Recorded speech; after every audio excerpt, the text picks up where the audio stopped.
I'm Jackie Flavin, Customer Insights Leader with Demco, and this is Open Book, our weekly conversation series with industry experts about how they're navigating COVID-19 challenges. Today, I'm joined by Dr. Bob Dillon.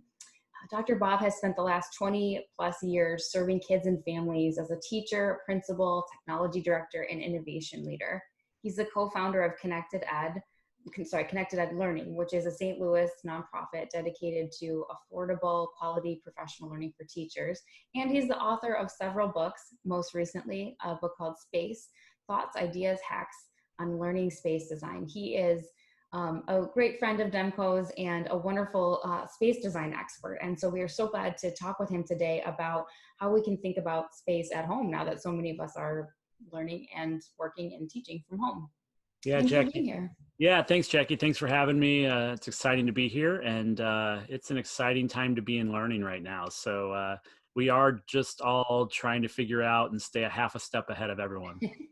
Yeah, and your blog is great, by the way. I remember you wrote this blog earlier in the spring that had all these questions that we have to think about, and I felt like the first time someone was putting all those questions out there in one place, and I just so appreciated it. Like, yes, here are the things we need to, be thinking of. And you really have done a great job of staying at least a half step ahead of where we are. Yeah, and it's been interesting. I think one of the benefits I have of working with schools and districts around the country is I'm seeing how different people are trying to find the solution.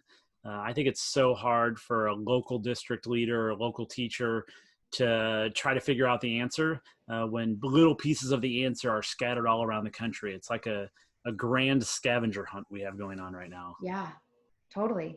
So how are things shaping up in St. Louis? Yeah, so, Missouri, like many states, is so diverse, right? And so in rural parts of the state, they're looking at single-digit cases per day in a county. Here in St. Louis County, there's a lot more cases. So most of our students here in St. Louis County, which makes up 19 school districts, will be starting the year virtually. With some school districts experimenting and saying, well, we want our kindergartners to be back at school, or we're going to create space that if our kids need to come to school, we can hold space for them. So I'm appreciating folks trying a bunch of things, but for the most part here in St. Louis County, we'll be starting virtually. So I'm interested for my two daughters to see how the beginning of the year feels different than the spring as it was around this. Yeah, totally. And you wrote a really great article, and back in May, you wrote a really awesome article about how we can optimize our home space. And you have a lot of really great stuff in there, and we'll definitely link to it in the show notes here. But I'm wondering, so like, how should we be thinking about our space for the fall, given that so many people were going to be doing all this from home? Yeah, we've experimented a lot. Hopefully we've learned a little, right? Like, I don't want the fall to not be the wisdom of the spring. There was some things that we learned. One of those being that students need movement and students need choice, right? Like, so my children can't be in the same spot for 6.5 hours staring at the screen. We all know that's not best practice, but we also have to encourage them. Go take a walk around the block, go outside, get some fresh air. All of those things matter. So I think we have to do that. And then also our students and children start to know where they learn what best. And so continuing to say, yeah, you can do math in your bedroom. You can do science at the table. Allowing kids to have some choice and variety also helps with the dread of what will be a very Groundhog Day-esque experience for our students. Yeah, I mean, and I think your article will help me personally back in the spring. And I just loved all the information you had in there. Like, we should be intentional, and like all the different ambient factors really matter. I'm wondering, like, how can schools help support students as they learn from home? Yeah, I think just talk about it. I think in the past we've said, go home and do your homework, right? Like, and now it's like, hey, while you're at home, design that experience, design the learning environment, design your schedule, be intentional about that. So I think as schools, we can both give families permission to do things differently, but also guide that it is more multifaceted. As we ask for more home learning, it just becomes more complex. And then, I think it's also worth noting that some of the learning environments that our students are at home are really tough places to learn.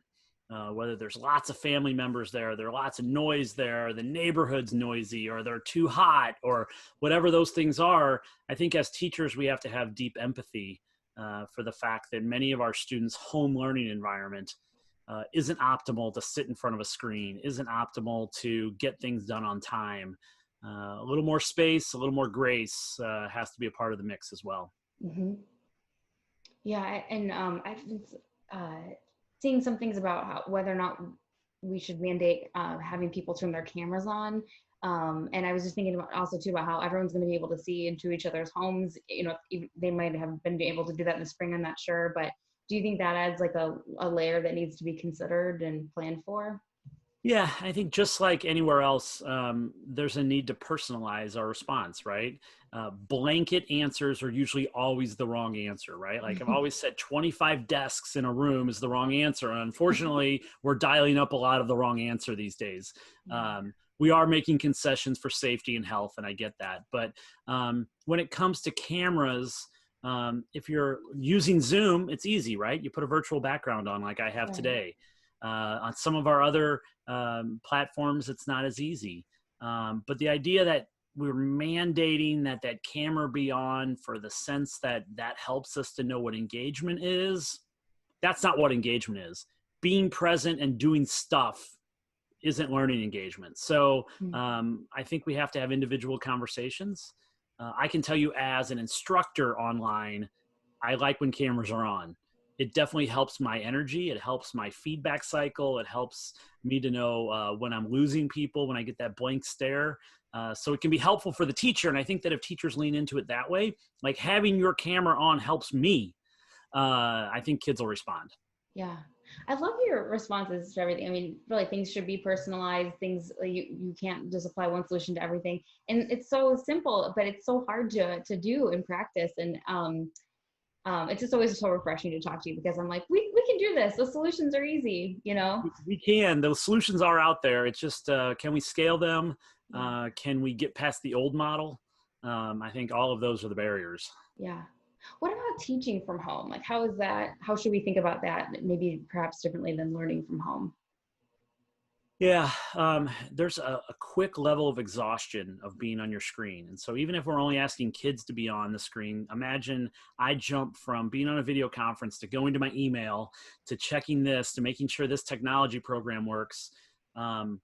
Just continuing to realize we have to balance screen time and screen time for our adults is a piece of that puzzle. I know that standing can be helpful. So if we can get a standing desk or at least stand behind something in our house more often, that's going to be helpful. And then I think we have to be thoughtful about the fact that, all of us are human, right? Like there have to be human moments. I'm going to get a cup of coffee. I will be right back. I have to go to the bathroom. I will be right back. Like all of those things, parents and families and students have to allow for that. And what we're seeing now is less apologizing. Mm-hmm. Have you noticed this on our video calls? Like before, like someone's cat goes by and you're like, oh, I'm sorry for my cat. Like people are now just like, that's how this is going to be. Right. Right. Like the trash truck went by. That's how this is going to be. So Yeah. as we're falling out of apology mode, that shows that we're becoming more comfortable doing this in an environment that's not always optimal. Yeah, I love it. We're all kind of a little more vulnerable, a little more human with each other. My husband walked by from the bathroom to the bedroom in a towel on a call. And you know what? That's a reality. He takes a shower. My wife's not usually on video calls, and I walked up behind and gave her a hug. I was like, oh, I looked at the screen. I was like, ah, I ran off. So, yeah, so we're all in that. And so it wasn't a big deal, but you're right. It's a different space. And for many of our students, showcasing that space behind them is a huge vulnerability. So yeah, totally. Yeah. What if you're not proud of? We're seeing a lot of students that are intentional about their backs are against a wall and not showcasing what's beyond them. And so, I just want to make sure that there's a dignity to the work as well. Yeah, that's a really important point. And I can also imagine being a teenager and being like, Mom, I don't want my friends to see you.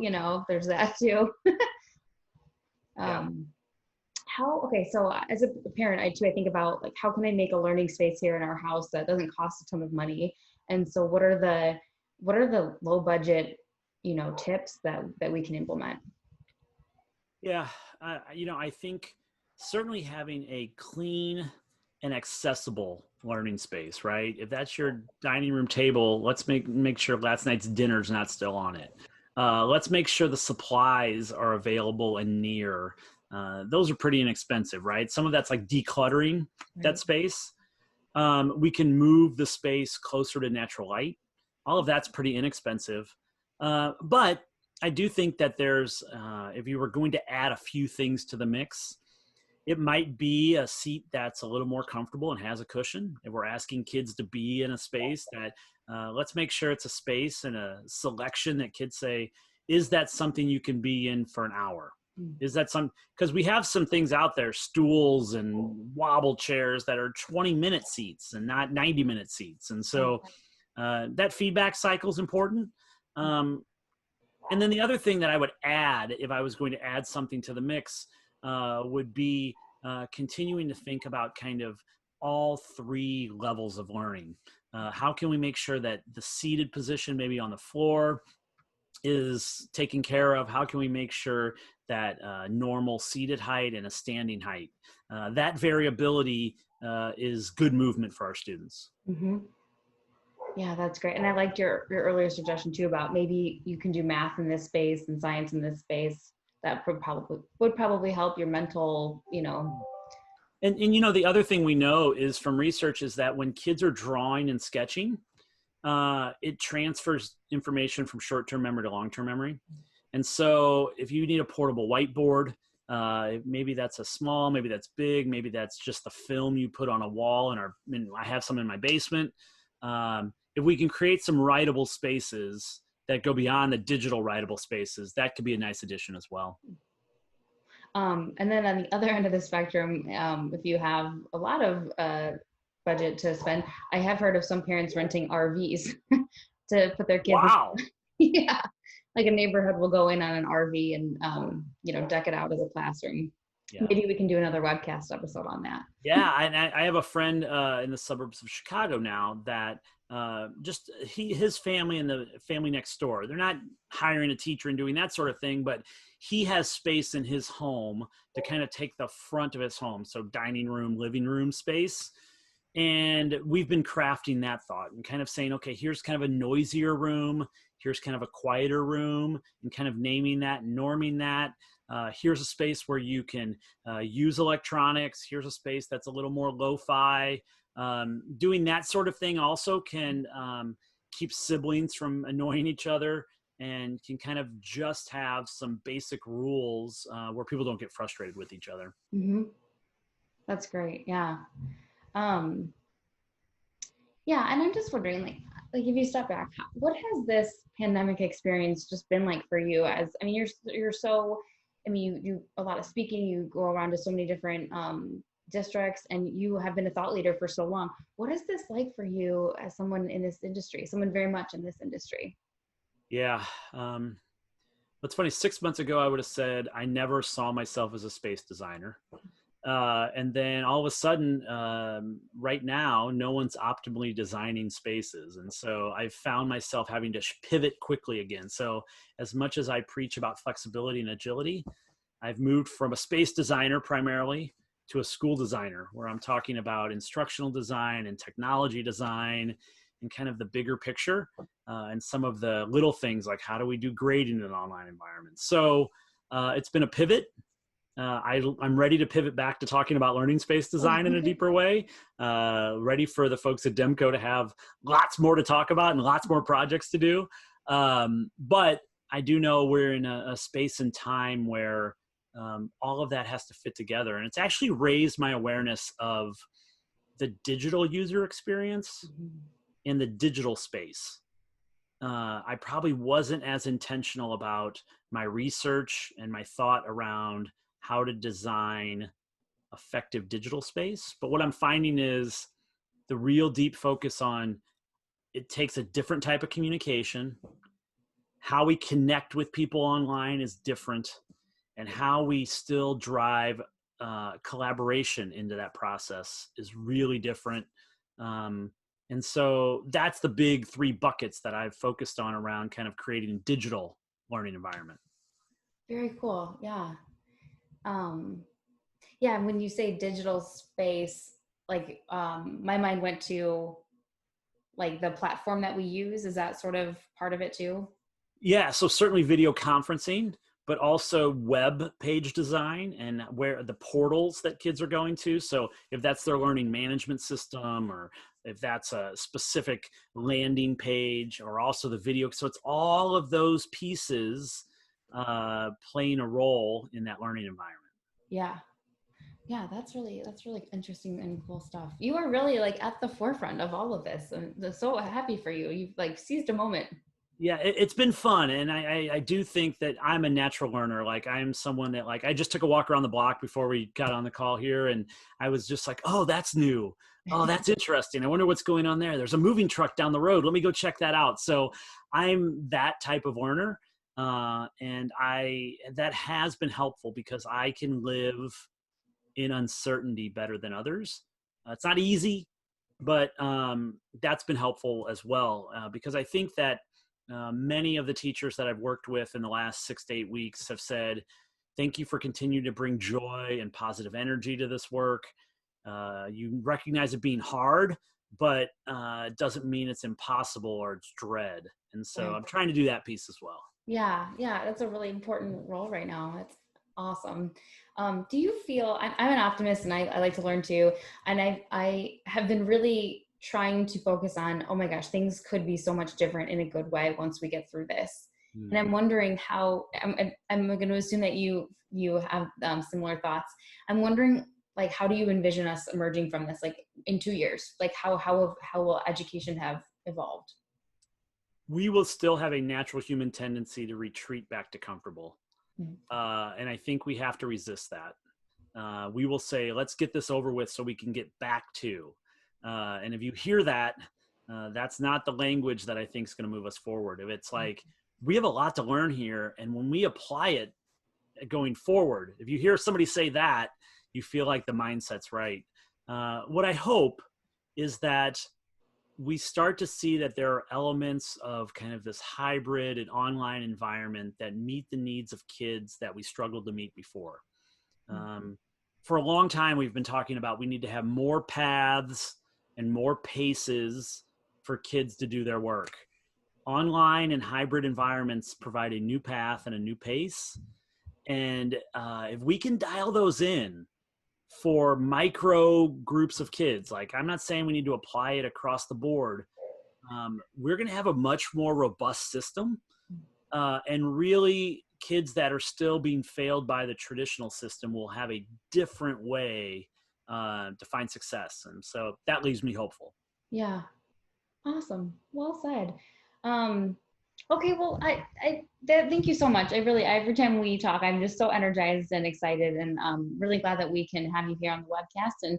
And we'll definitely probably be having you back at some point if you'll join us, because you're always just so wonderful to talk to, and you've always got the best download on what's going on in education. So thank you Sounds so good. I'd much. love to make this a regular appearance. This was fun, so let's keep doing it. Awesome. Thank you. You're welcome.